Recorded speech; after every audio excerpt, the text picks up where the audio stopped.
I want to talk about applying both of these, the concepts of commitment and consistency in a very specific way. At the end of your new patient appointment, when a new patient has come in and gone through whatever your new patient experience is, I would suggest that someone from your admin department, someone front desk team member, sit down with the patient at the very end of the appointment and say something like this. Let's say the patient's name's Susan. And your team member might say, Susan, I'm so happy that you chose our office for your dental care. We're going to work really hard to take great care of you. You're in the right office. I'm glad you chose us. It's been a pleasure to meet you today. Before you leave today, Susan, may I explain the 4 things you can expect from us as an active patient in our practice? And I'm going to subtly nod my head as I'm saying that. So imagine, I know you're not seeing this on video, but imagine me saying, Susan, I'd like to share with you 4 things you can expect from us as an active patient. I'm nodding my head. Niren, that's an element of neuro-linguistic programming. When I'm nodding my head in a pleasant way, what will the patient almost subconsciously do in kind?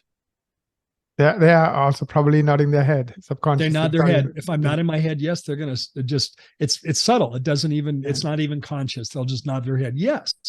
And then I say, well, Susan, there's 4 specific things you can expect from us. Number 1, we're going to treat you like a family member. I know that sounds kind of odd, but we think about our patients as our patient family. Because of that, number 2, you can expect us to use the highest quality materials, the latest advances, the latest technology, because that's what we would want if we were a patient. Number 3, you can expect us to stand behind our work. If anything doesn't meet our standard, then we redo it until it does. Now, Susan, we have a warranty that I'll share with you if any specific treatment is recommended, but just for now, know that we stand behind our work. And number 4, we have a way for you to reach our doctors after hours. And we hand them a card that has the protocol for reaching our doctors after hours. And we say, of course, if it's a routine issue, you can call the office and leave a message. But if you or any family members are experiencing a dental emergency, as an active patient, you have the option of reaching our doctors directly. And then we go from there. Susan, now that I've shared with you the 4 things you can expect from us, may I take a second and explain what we expect from you? And I'm nodding my head again. And what does she do in return, Niren? Yes. Yep, sure. Now, I say, it's just one thing, Susan. We ask that if you schedule an appointment, that you show up. And now I'm starting to soften it right now. Now, Susan, we understand that sometimes life throws us curveballs.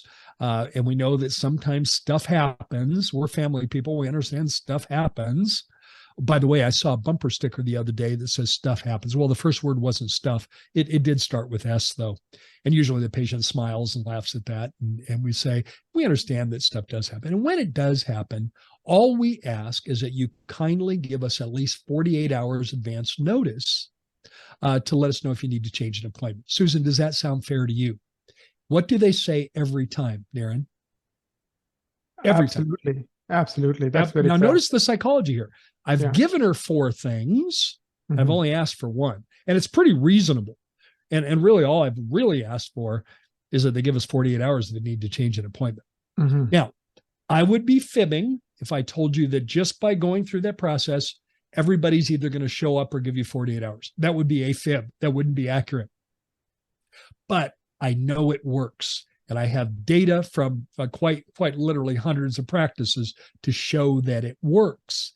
For example, if an office sends out to their reliable hygiene patients, maybe their confirmation sequence is advance notice 7 days, 3 days, 2 days reminders. So the first reminder goes out 7 days in advance, the next one goes out 3 days, the next one goes out 2 days. That's our sequence for reliable patients. My office managers and my client population often say, Gary, I know this is working because we'll send out that 7-day reminder. And then I'll get calls from patients say, oh, I got your reminder today. I don't know what I was thinking. Next week, my crazy cousin's getting married and I'm going to be in her wedding and I need to reschedule my appointment. And I know I needed to give you at least 48 hours advance notice. And now they're saying that. And I know I needed to give you 48 hours advance notice. And now they're calling a week in advance. So we're training them to give us 48 hours notice, which I believe any of our listeners in the Thriving Dentist Show, if you give your team members 48 hours, they can fill a hygiene appointment. 48 minutes, not so much, but 48 hours, absolutely. And there is a practical example of commitment and consistency in place in your practice that you could start doing today that costs you nothing.